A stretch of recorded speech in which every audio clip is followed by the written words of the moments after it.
Today we have our another new episode. This is 722 episode. We will discuss on accelerating the benefit of AI. We have our world famous speaker, Dr. Talib Raphael, Mr. Mike, and Mr. David Smith. First, I would like to give chance Dr. Talib Raphael. Thank you so much. Artificial intelligence is becoming very important nowadays. In the last two weeks only, it accelerated so well, so much into our lives. Only in the last 2 weeks. Now, what's artificial intelligence? It's helping everybody to come up with the right solutions. It's technology at its best. I am for technology. That's what I stand for. I think technology is a very good thing for human beings, contrary to what many people may say. How to maximize the benefits of that? We need to make sure that people have electricity, everybody in developing countries particularly, and they have access to internet. That's very important, because without the internet, we can't do anything nowadays. Thank you so much. I'll stop here. I'd like to hear what others have to say. Then I'll intervene again. Thank you, Dr. Talib. We have our another world famous entrepreneur, Mr. Mike.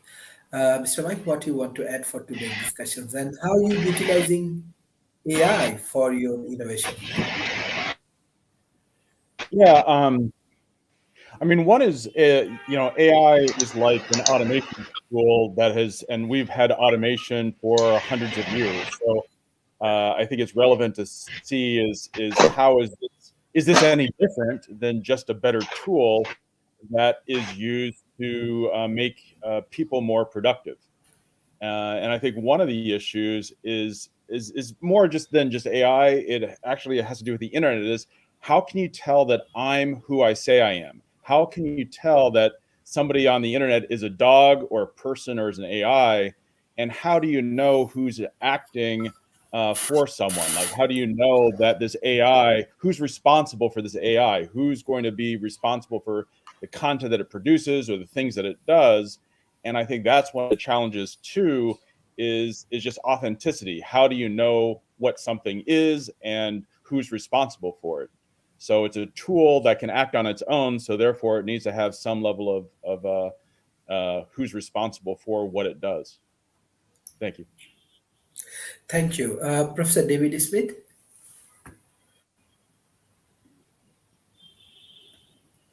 Sir David, can you hear me? David's frozen. Yes. Okay, in that situation, I want to give chance Mr. Rob. All right. I'll have to remember mute myself when I'm not speaking. We're talking about implementation of AI, and like any new tool, the key part of it is really building up an understanding of the capabilities and limitations of the technology, and building up a core competence on best practices on how to implement it. A lot, of course, goes into selecting the artificial intelligence tool in the first place. And here a significant emphasis needs to go into being able to assure the authenticity and accuracy of the AI's training, because AIs can be compromised. I think I'm back now. And if they're improperly trained, actually, David, your video is frozen, and we're probably getting 1 out of every 3 words. Anyway, so back to where I was. So you assure the tool, but you can only assure the tool once you. Let me reconnect. Okay. and clearly we need to work on these collaboration tools as well. Anyway, so the basic, as I reform my frame of thought, but the only way you can really assure the tool is if you build up a core competence first. So many of the initial AI efforts have failed largely because of one of 3 disconnects. The One is the vendor, the tool isn't ready.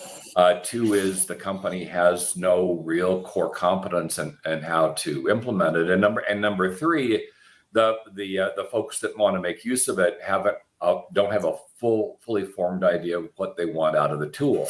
That happens a lot, by the way. It's an ongoing problem as we move to generative AI, where the artificial intelligence is learning how to work with the person. If you can't articulate what it is you want, that's going to be a fundamental failure in your ability to get the tools to do what it is you want them to do. Because I think Yogi Berra said, if you don't know where you're going, you're probably not going to get there. And so figuring out where you're going to go becomes a major part of this overall effort.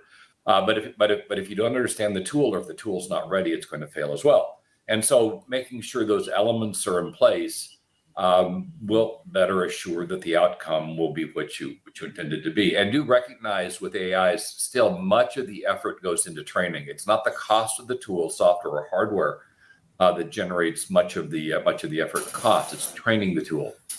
And so finding a tool that's already been trained, pulling a tool in from somebody else in your similar industry to cut down on that training time, then becomes a major step in that path to success that you still have to achieve. So it's like any tool; it really comes down to skills, knowledge, and capability. And if you don't have those in place, then invariably the outcome will be suboptimal. I'll stop here and let Donald go.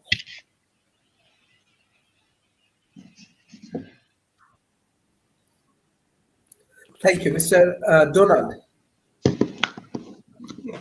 Good day, everybody. Well, I think what Rob said about understanding that there's a lot of different tools is important.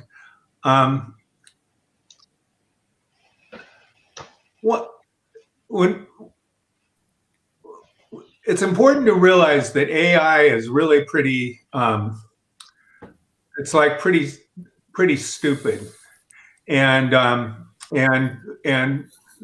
there's an incredible amount of hype behind it, but it's also very powerful. So it can do a lot of stuff, but it's really stupid. So we get into this idea that AI, because of the name intelligence in it, that it's in some way intelligent, but it's not at all. What it does is it looks at lots and lots and lots and lots of stuff and finds patterns in them, and then when you ask it to, it'll find patterns that are the type of pattern that you're asking it to find. And I started using ChatGTP and trying to get it to do things, and it's very sad. I mean, to get it, you can get it to do things. So for instance, if you wanted to write something, and this is an example. There's been a big lot of worry that ChatGTP is going to be able to write college essays for people. There's even an article in Nature that people are using ChatGTP as helping them write scientific articles, and it seems almost absurd to me, because I think that because it writes, I haven't run it through a test yet, but it writes maybe about an 8th grade level or somewhere in that. And it writes in quite general terms. Like, I asked it to write a paragraph in the style of Nabokov, and it wrote something like, some people lived in a village in Russia. Nabokov is this brilliant writer, where like his use of his word choices, you just look at it and you just can't believe anybody could put together a sentence like that. And then this looked like a high school student or something writing an essay about Russia. There was absolutely no comparison whatsoever. And I gave it a simple test that has been around since the 60s, that is something that artificial intelligence can't deal with, which is basically, I said to ChatGTP, I said, Mary helped Sally with her homework, and Mary helped Sally with her homework, and she really appreciated it. Did Mary appreciate Sally helping her with her homework? And ChatGTP said, I don't have enough information. I can't figure that out. And it's not, so you can get it. So I asked it to write an essay on abductive reasoning, which is a kind of reasoning that it cannot do. It can't do. It's one of the types of reasoning we use in humans. And it wrote an essay on it that was okay, but it left out, there's kind of two threads of abductive reason. Abductive reason is invented by Charles Sanders, the logician Charles Sanders Peirce, who invented a lot of stuff we use in logic today, like symbolic logic and things like that. And Russell and Whitehead ripped him off, but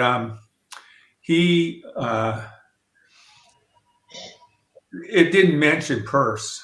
And so there's a kind of a simplified version of abductive reasoning they use in computer science, but it's not what they use in logic.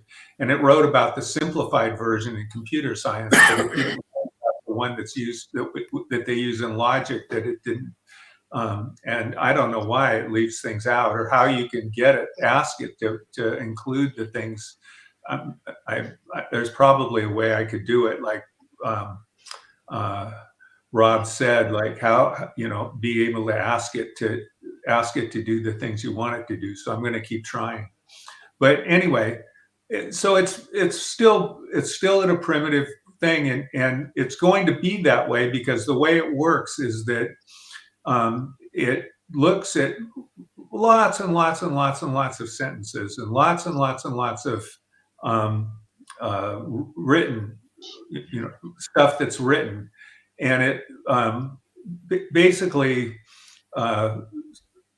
says, well, if this word wasn't here, what's the most likely word? What's the probability of a word being there? And it just keeps computing these probabilities. So what it's looking at is the probability of a word occurring in a certain place, or a phrase occurring in a certain place. But that's not how human language works. So it's going to be a great parlor trick. But it's unfortunately that's what it is. It's basically a parlor trick. And what happens, interestingly enough, is that it can do a very, very good job, but make really interesting, funny mistakes. Like there's I just read an article about a CNET has been using it to write articles. And there's mistakes in the articles that the editors don't see. And so what's winding up happening is that it's writing articles that are wrong, that are incorrect, and the information is incorrect. And it's true that humans can write information that's incorrect, but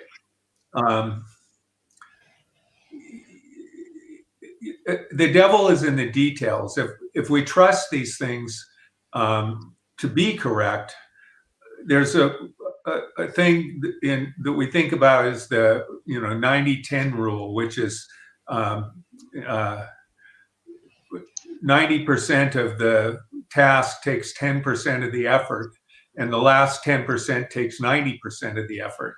And I think that what we see is that we get this 90% and go, wow, this is working really, really well. And then we find out that last little bit where we can get it to work well enough to be able to trust it is so incredibly difficult that I don't know, it'll be a long time before we're going to get to that. And that's I think that looking at ChatGTP is a good analogy for all of artificial intelligence. But I want to. So I don't think the danger of artificial intelligence is that that it's going to get really smart. But I think the danger is that if we start like trusting things that don't really work as well as we believe that they're going to work, and that's one of the dangers. And then the other danger is that since it's only looking at stuff that's in the past, that what we're doing is it's going to be it's normative. It's guiding us towards things that we've already done. It's guiding us towards the past and not towards new and creative. That being said, I mean, there's a lot of repetitive tasks that are in the past and things like that. It's great that it can offload from us, and if we use it correctly, it can be wonderful. So we can talk about that. Everybody else will talk about that. So there. Thank you. Now I request Mr. David Smith. Mr. David, can you hear me? It's frozen. I can. Sorry. Sharif, I feel like I'm in. Let me see if you can hear me. I can hear you, but it's cutting off. Sharif, can you hear me? Can you hear you? Yes. Well, Rob, you're always the best. Can you hear me? Okay. Sorry. Primarily, you're Even though I break- have fiber breaking up. optics running to my home, we get internet. Today's been a okay. Let me turn off some other I'd say the stuff. audio is So, if you can hear me, I love the topic of the benefits of AI. I prefer to think of AI as a set of tools, and I think of what we're trying to do with AI as data science. And Sharif, am I making sense right now? Can you hear me well enough? Yes. Yes. Can you- Okay. Yes. Okay. And to me, like I said, AI is a particular set of tools, techniques that are used, but where you get the benefit from AI is when you combine it with data science. And data science combines math, statistics, programming, analytics, the tools of what's normally called AI, such as machine learning, natural language processing, tree diagrams, a whole bunch of stuff like that, to uncover insights that are hidden in data and to take inputs from the data that's ingested and then use it to do activities with it, such as the AI we see involved with driving a car, the AI we see in factories and other like that. But artificial intelligence is such a broad name, and it encompasses so many different things underneath it. I tend to try not to use that term as much as possible, and talk more about the elements underneath it, such as, am I doing natural language processing? Am I running an oncology, doing a deep neural network to train things, and so forth? But one of the big challenges with AI is exactly what Rob talked about earlier. It's how do we train it? And how do we get those elements into it? How do we train it without being biased? One of the things, thankfully, with Dr. Talib here, I've understood more and more the biases that I possess because where I live. And AI is no different. AI has to be trained. And the culture of the people training it, the data you pull to train it with, all have biases in it. Most data ends up having biases inbred into the data you're using. And that gets involved in training artificial intelligence. And as you pull more and more data into it, privacy becomes a real interesting consideration with artificial intelligence as well. And I see that happening. The other comment I'd like to make, though, in this initial thing, is I love Donald talking about playing with Chat GPT. I've been playing with it too. And Donald, I haven't tried to have it write an advanced paper like that, but I did ask it to create a song for me based on characteristics I used, and it did a halfway good job of writing a song for me. Uh, and so much that I'm going to probably use that song on Valentine's Day. Uh, but you see places, but you understand it's still pretty immature. If I were to put it in a maturity life cycle, it's just barely going up to the mid range right now, if even that far. So it's a great start, but we need to understand artificial intelligence is just a collections of tools that have to be applied to do other things. And in most instances, it's not one tool that should be applied, but it's multiple tools that should be put together, multiple algorithms to really get the most good out of it. And the comment in there is so true.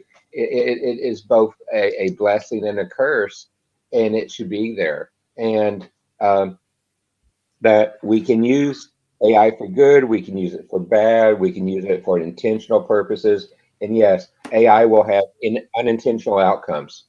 And we've already seen that, for example, where Google had to turn off and decommission one of their AI applications because of what it did. You know, it's kind of like in the movie 2001: A Space Odyssey, when they had to turn the computer HAL off. And we're still at that point of understanding AI enough to reach that point. But AI should help humankind become more productive, more efficient, and should help us increase the quality of life for quite a few people. So, Sharif, thank you for this, and thank you for putting up with my bad internet today on a horribly stormy day. So, thank you.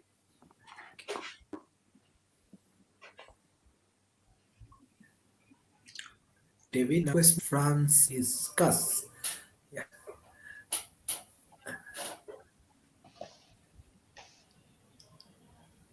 Can you hear me? Can I unmute, please?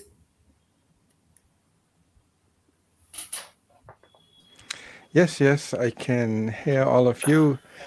Thank you very much for your contributions. Yes, I agree with Donald. We have to be critical. I think the biggest mistake we can make in artificial intelligence is to blindly trust it. You know, there might keep a kind of unwanted language in our language and so forth. But from the other side, like David said, it will come in our lives like computers came in our life, like StreamYard came in our life, and communication online came in our life. I think what I have to add, and I will keep it very short, is that most of the controlling needed in artificial intelligence is rather on the ethical part, like it is with the Facebook, LinkedIn, and so forth.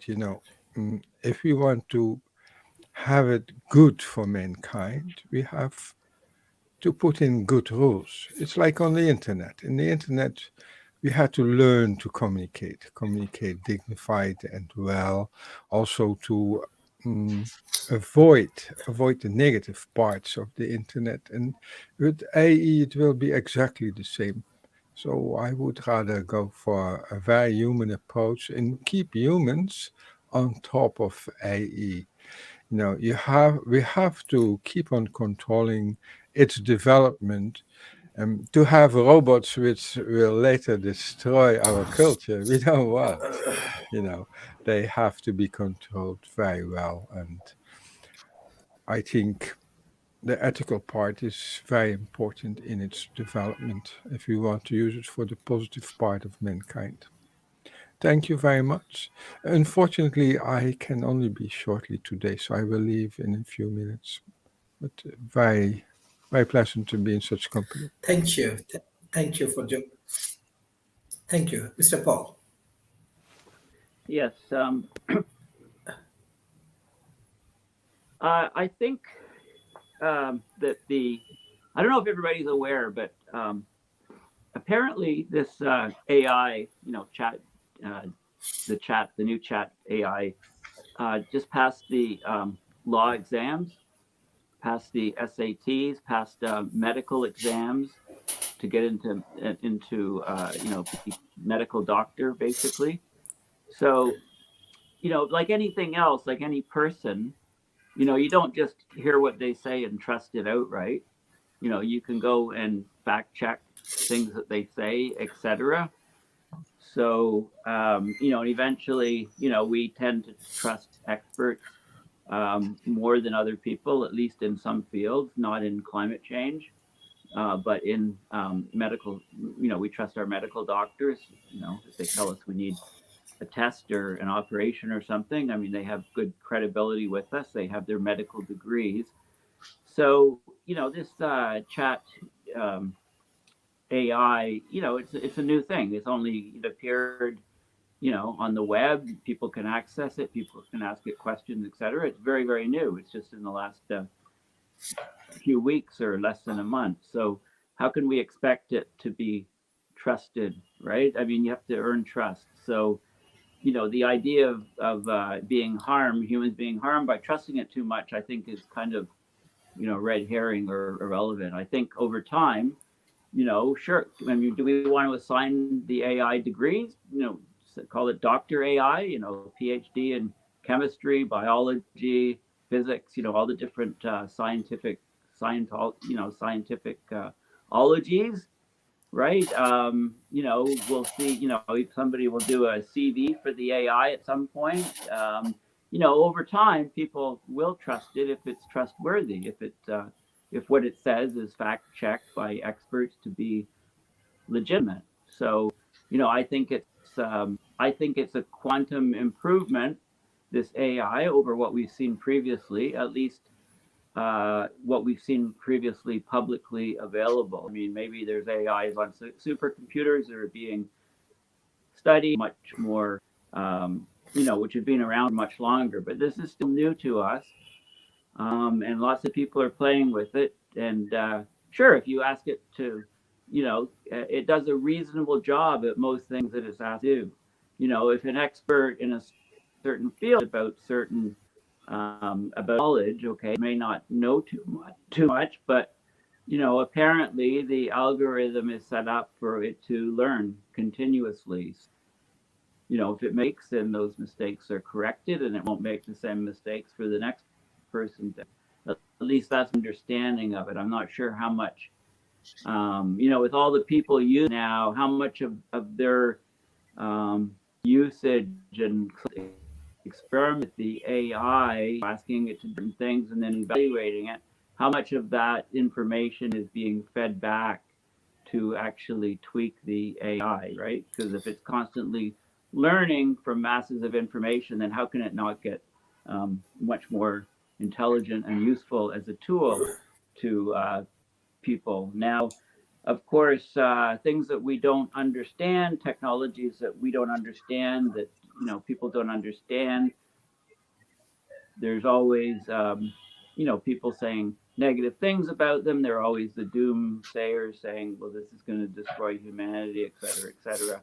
Even Stephen Hawking and some other scientists have been very concerned about, Elon Musk even, about AI sort of getting out of control, and there is the very exponential growth in intelligence of an AI. That's something to consider because people have said that it can take decades to generate or create an AI that is good enough, say, to be passable as the dumbest human on the planet. I could say a Forrest Gump type AI. And then within a short period of time, 6 months to a year, that AI, based on the improvement rates of these devices, could be, smarter than the smartest human on the planet, an Einstein or a Newton or a Galileo or something. So, we're in. There's a lot of unknowns about the where we're heading with AI. But I think to criticize it and say it'll never be that good is extremely short-sighted and just basically incorrect. So I'm as a climate scientist, I haven't had a chance yet to play with it, and ask it. I do videos, which I film every few days and post them up on my YouTube channel and on my blog, paulbeckwith.net. It's mostly about abrupt climate system change. And I'm planning on filming a video soon where I interview the AI. I ask it questions about climate change, find out its knowledge on, the physics behind greenhouse gases, etc.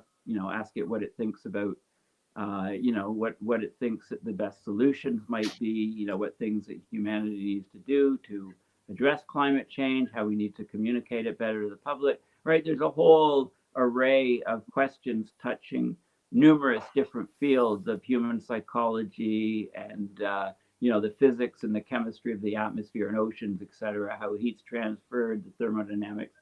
There's unlimited numbers of questions that I can ask it and have a conversation, with it to see what it knows and also, but presumably, if such a thing is, I don't know if the algorithm's set up so that it takes feedback from everybody. But if it takes feedback from everybody that interacts with it, then it's going to get a lot of conflicting information coming back. So it has to assess it, or people have to assess what's going on. So anyway, it's a very interesting topic. Thank you, Sharif. It's not my phone that's on. I'm using my phone to do the recording. So. Okay, thank you. Now I request Dr. Talib Rafal and Mr. Mike. I understand definitely from next week we will organize some interesting sessions. Sorry for interruptions and all of the noise. Yes, Dr. Talib I want Rafal. to add to what Paul said something because I'm with Paul. I'm not 100% with what Donald said about artificial intelligence. The name artificial intelligence by itself gives you the wrong impression because it's about intelligence. Intelligence is a very human factor. I remember when the days when the term artificial intelligence came to being, many people were so worried that it would take the place of a human being. It doesn't. And what Donald is saying is that it doesn't. So I don't think we should expect of it much more than what it is. It's simply another tool. It's an intelligent tool, that's right. But it's not a substitute for human beings. That's something we should always keep in mind. Because I think, Donald, that you're expecting too much from artificial intelligence. Maybe because the name includes intelligence. You're expecting that out of it. I think what Paul said is correct. Paul is saying that artificial intelligence is just another tool. And it was with us for a long period of time. But nowadays, in the last few weeks, to be precise, it has gone a long way. And I've heard so many good things about it. Good things in the same terms that Donald saw the bad things in it. So I don't want us to make a judgment on artificial intelligence now in this forum, because it's simply another technological achievement, another technological advancement. In the past, we had technological advancements, but I think it's good for human beings to deal with something like this. That's what I think now. Thank you so much. Mm-hmm. Thank you, Mr. Mike. Yeah, I'll touch on two things that I don't think have been necessarily brought up is the legality and the ethics of using others' work, because essentially this AI is a tool that's using others' work. Now, you could argue that taking a photograph of a statue is infringing on a sculpture, but we sort of said, okay, taking a photograph of a sculpture is not infringing, even though you have this tool called a camera that's allowing you to basically, have a piece of art that was not yours, but you're taking a picture of somebody else's art. But the fact that you can take it and the lighting, everything else makes it unique.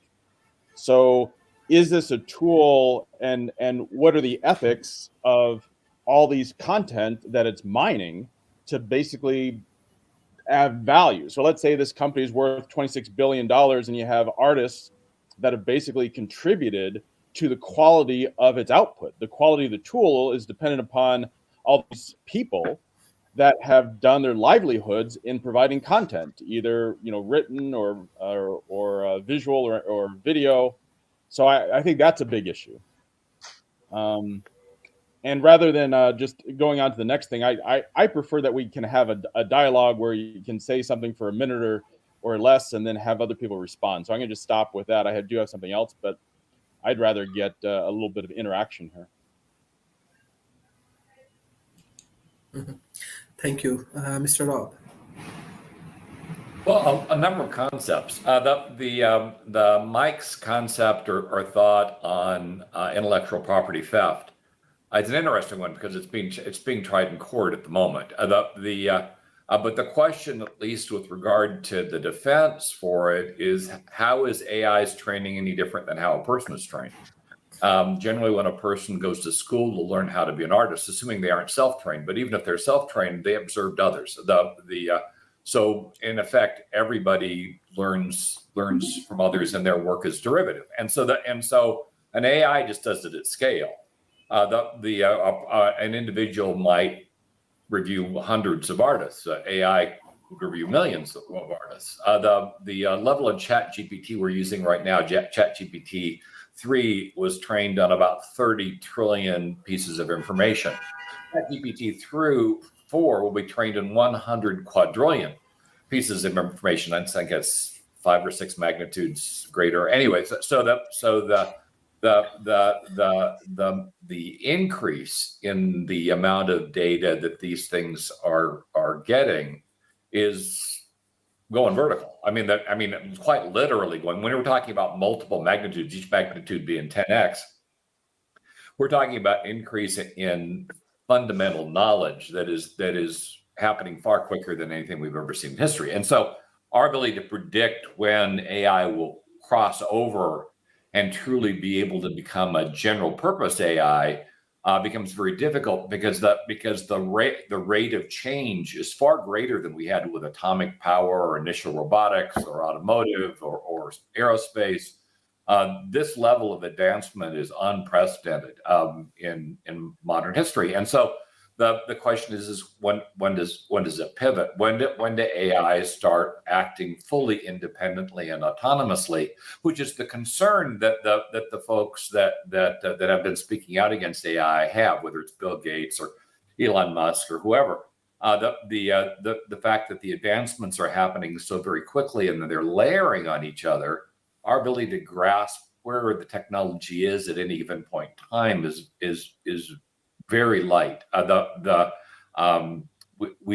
We are not yet fully aware of, or nor can we predict, where AI is going to be next year, let alone 5-10 years from now. So it makes any prediction capabilities very, very difficult. Now, I have also observed, like the others, the capabilities out of ChatGPT and other programs like DALL-E, which is for me quite a bit more fun because it creates art.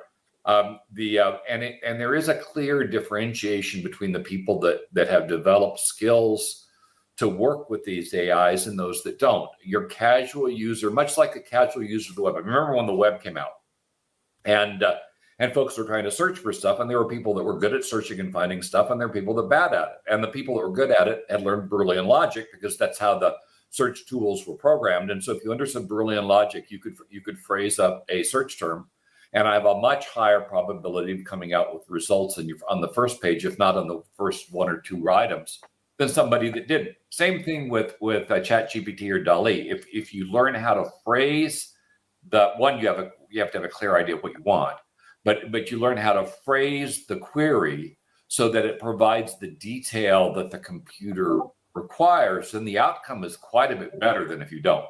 And I've been calling this an AI. Somebody probably come up with a better term. I've been calling this an AI whisper. But as we look at the advancement in AI, and particularly with generative AI, which is what we've been kind of focusing on at the moment, because it's the thing that's going absolute batshit crazy, is the fact that with the kind of advancements that it has, that it's very likely that it's not an AI whisper that we're going to be creating. It's a human whisper, an AI that best understands and can interpret what it is we say into what it is we want, or at least coach us through the process of refining our request, which is probably what we need in the interim, refining our request so it better approximates what it is, the outcome that we don't know yet that we want. And this goes back to what I'd said earlier. One of the big problems we've had historically with computer technology is that the user and the implementer are two different people. And so often you get critical aspects lost in translation. I think I was looking at a cartoon the other day and says, AIs can do anything that you want them to do. And the guy sitting there go, hey, that's really great. And he says, all we got to do is now train the users to be able to articulate what they want it to do. It's like, well, that's the problem. That's always been the problem with IT is that the user asks for something, IT gives them what they thought they heard, and two things are dramatically different. And the user is very unhappy with the result. And the difference with AI in that kind of a scenario is it will do that at machine speeds, where you might have gone to IT a few years back and you've made a request, and 9 months later something came out that looked nothing like you thought you asked for. With generative AI, you get it pretty much immediately, and so you can iterate. Where historically you could not. I mean, you just didn't have the time. You kind of had to use what it was that you got, because if you iterated it with an iteration a year, by the time you retired, you might actually have what you wanted. But that entire sequence can now happen in a day. And if you get good at executing the query, it can probably happen in an hour or less. And I've certainly seen people. That guy that won the award, the art award, in back east, his query, his request was incredibly well thought through, and it wasn't long, but it contained all the core elements, and the resulting picture won an art contest. Now you go back and say, okay, it's derivative. The computer learned from a lot of other folks, and blah blah blah blah blah. But the fact is, nobody else was able to reach that level of quality using the same tool. Even in short-term comparisons, which does showcase that being able to match, one, being able to understand what it is you want, number two, being able to articulate what it is you want, and number three, being able to work with a tool that can provide you feedback so that you can iterate the request, does provide a much higher level of quality than what otherwise would result, and a progression that takes something that typically would take days and months to accomplish down to minutes and hours. And that's the true power here. If you remember how when Windows first came to market, it came to market as an overlay.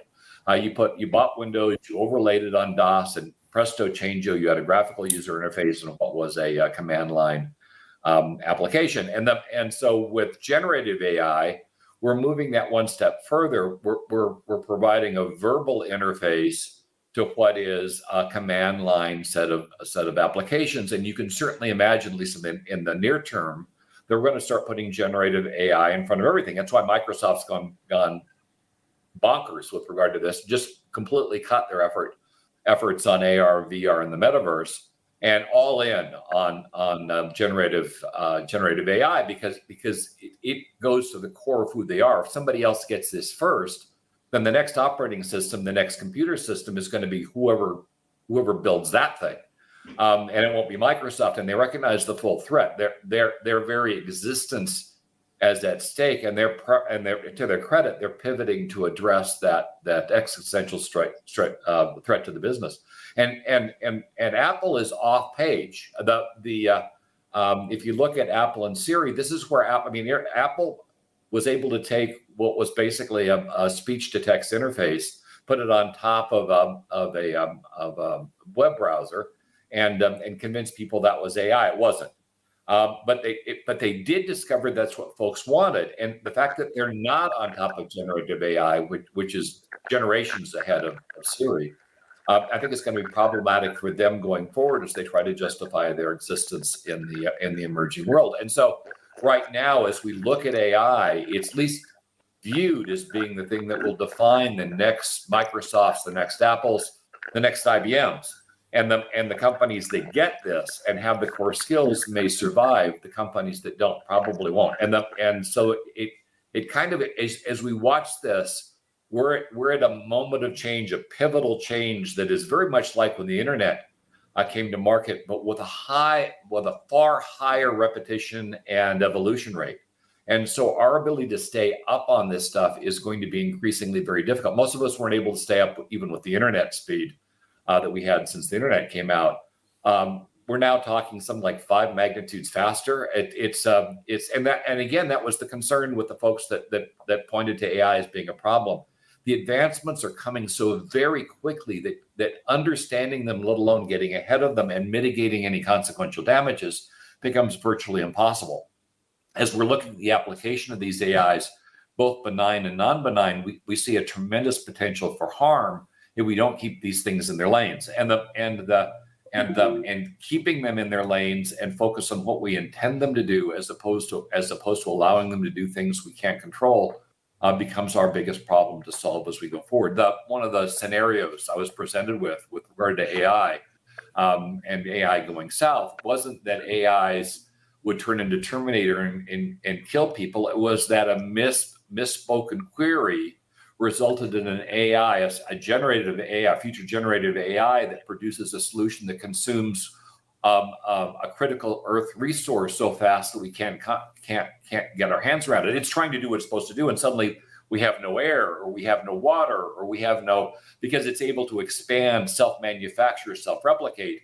It could reach a point where it destroyed something innocently. It wasn't trying to kill anybody. It wasn't trying to destroy anything. It just, the query was poorly formed, and the AI went off and did what it thought it was supposed to do. And by doing so, and by not being contained and constrained and controlled, it created a tremendous amount of damage, of race-ending damage. And so our ability to keep these things safe now becomes a higher priority, and governments aren't set up to do that. Governments tend to react to a threat only after that threat has become self-evident and done harm.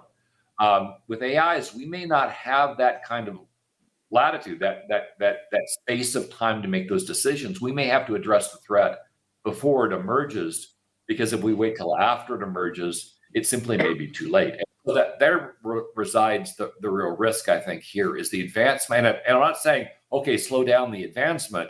I'm saying that very desperately, we need to continue to ramp things or efforts like AI Shield and Google similar unit up, I can't remember what its name is, that are focused on protections as quickly and as aggressively as we are ramping these other things, but we're not. And so there lies the risk. So recognize a couple things. AI, the way it is right now, is going to be nothing like the way AI is in 2-3 years. It just isn't. It's gone vertical. The amount of change is just insane at the moment. And number two, we don't have a way to mitigate problems if any of these AIs go off the rails once they're given control of major manufacturing sites, and particularly not if they're given control of major weapon systems. Those kinds of controls need to be really thought through and implemented before we get into trouble. And then finally, if we're implementing AI, you really do need to have that full grasp of what the tools are capable of what it is you want to accomplish, and develop the core skills to bridge between the two things. Otherwise, it'll be unsuccessful. And I'll pass off to David.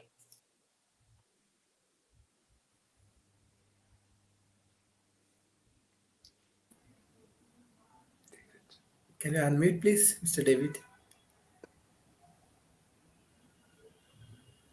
You need to unmute yourself. Well, he's really having trouble with his bandwidth. Yeah. He's got fiber. I'd kill for fiber. He does. We want to move to Paul. Maybe This looks like Mr. they Paul. put in fishing line instead of fiber optic cable. Yeah, it wouldn't surprise me.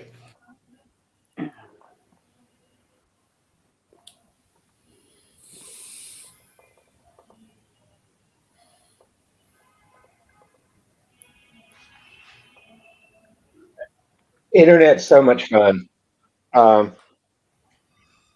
Dr. Tleep, I understand your frustrations with internet. Um, the market for this, though, is really growing very rapidly. Today, the market size is about $350 billion, and it's growing over 20% per year. So by 2029, it will be almost a $2 trillion marketplace. So this is a very big market going there. The comments that have been made by everyone on the call have been extremely good in that it's a market that it's a technology that is still figuring itself out. I was involved decades and decades ago at the MCC, where artificial intelligence was one of their major research areas in the industry consortia. And one of the professors there, Donald, was actually at Stanford for a long time, Doug Lynette. And Doug had created an artificial intelligence that he called a common sense artificial intelligence. And he was trying to get it to work to understand the things that humans natively know. That if the sidewalk's wet, there's multiple things that could cause the sidewalk to be wet. It's unfashionably hard to understand simple things like that in artificial intelligence. That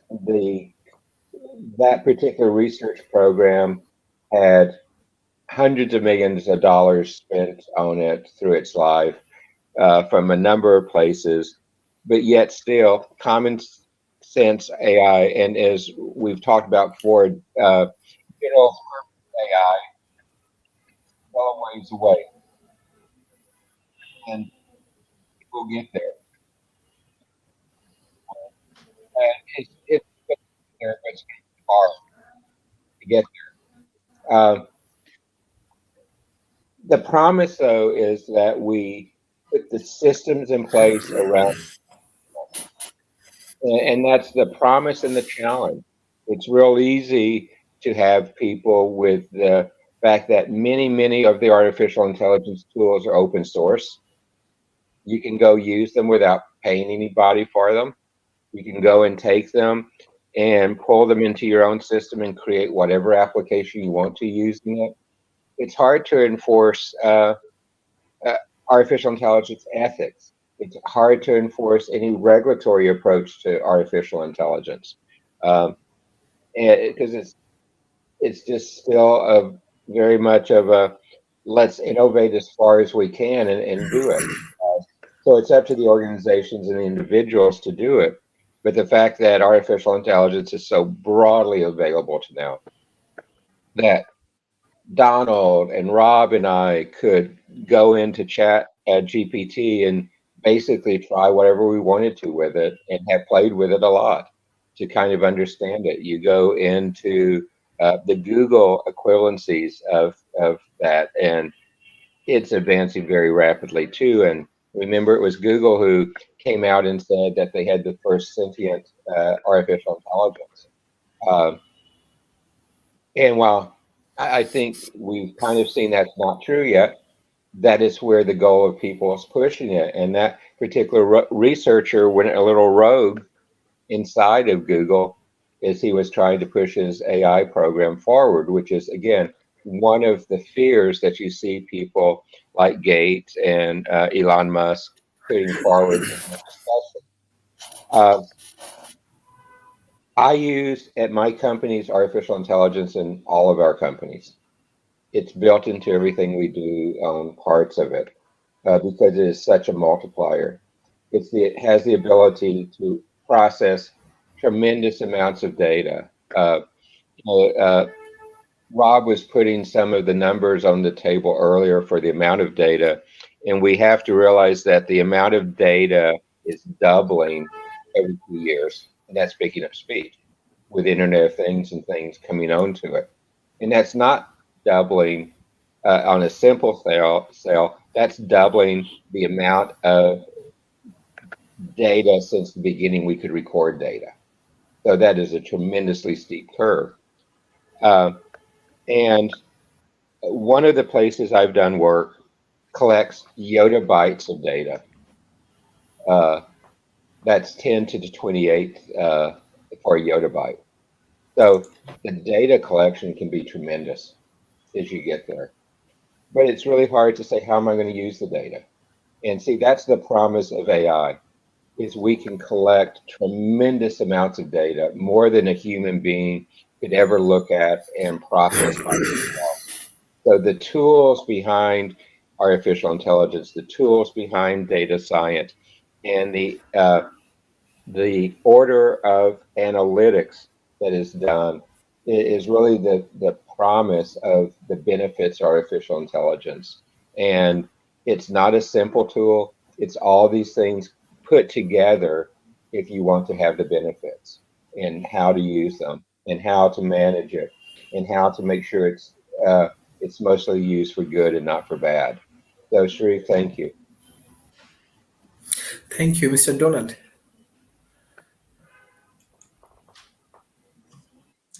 Well, I really always love what everybody says. I loved the example that David just gave about looking at the sidewalk and seeing it's wet and guessing why. Is it a sprinkler? Did it just rain? Because he referred to it as common sense, but another way to refer to it is forming a hypothesis.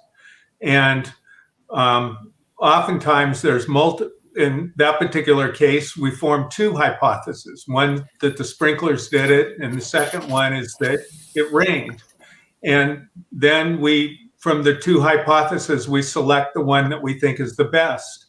Well, that ability to form hypotheses and select from the best one is something that's uniquely human. We have not got the faintest idea how to get computers to do that.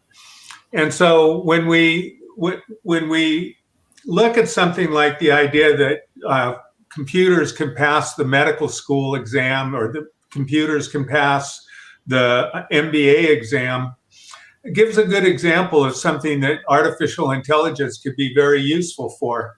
There's a wonderful article in Futurism that I saw. Let's see if I can find it here. Basically, it said CNN is using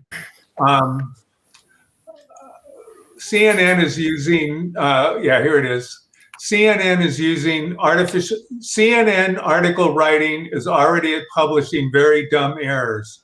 And then the subtitle is CNET article writing is already publishing very dumb errors. CNET is now letting AI write articles for its site. The problem is it's kind of a moron. And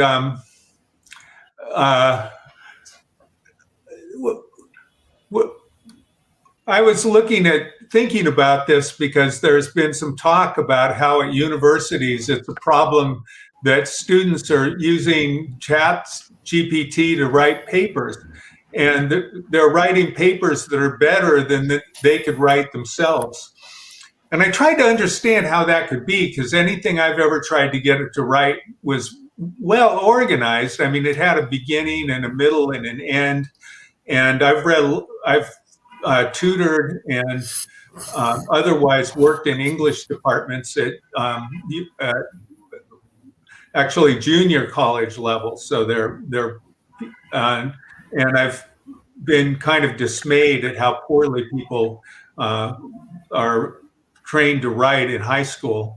So I could understand how a ChatGPT could write better than many of the people who come out of high school in the United States. But compared to somebody that can actually write well, they're pretty awful. ChatGPT is pretty awful. And so it occurred to me that one of the things that you could do with ChatGPT is you could have people look at things that ChatGPT wrote and ask yourself the question, well, how could this be improved? What's good about this? What's bad about this? and start comparing it to something that was written by F. Scott Fitzgerald or Nabokov or somebody like that, and start seeing what the differences are between something that's really incredibly well written and something that's written by ChatGPT. And what's good about it and what's bad about it. And that folds into the other example is if doctors are, if the medical school exam can be passed by ChatGPT, that's a pretty serious indictment of the medical school exam. I mean, that speaks very, very poorly of the medical school exam, because if the thing that computers can't do is form hypotheses and select the best hypotheses, then that's what the medical school exam is not doing. And that's what doctors should be able to do better than anything else.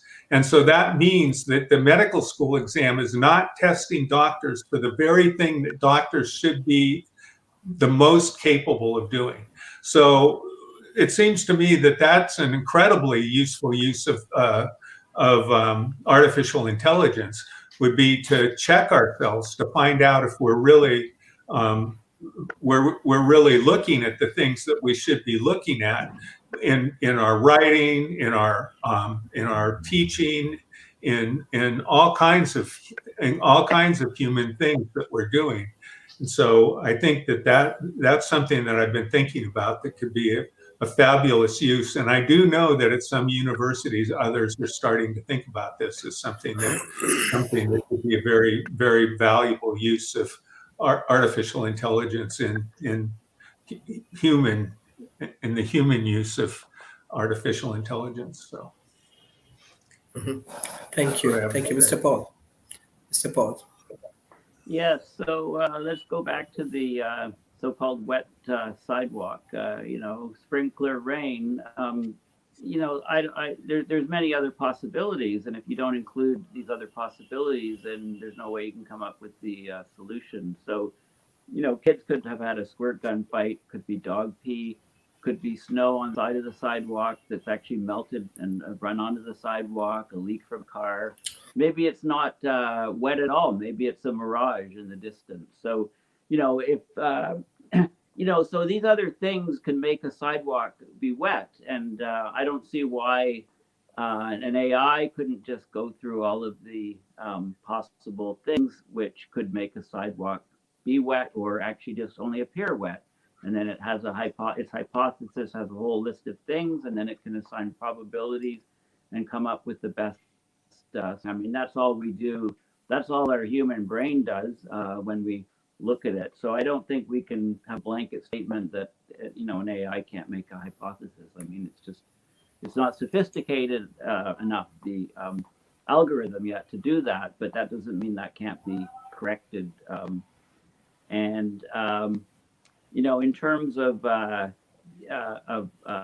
using AIs to, it's going to be a huge issue of course, in the education system, because, like any other tool, students can use it to become much smarter, to learn their stuff much better. I mean, they can just study a subject and ask the AI to compose all kinds of questions in the subject area and quiz the student, so ahead of time, so they can become much smarter and much more knowledgeable.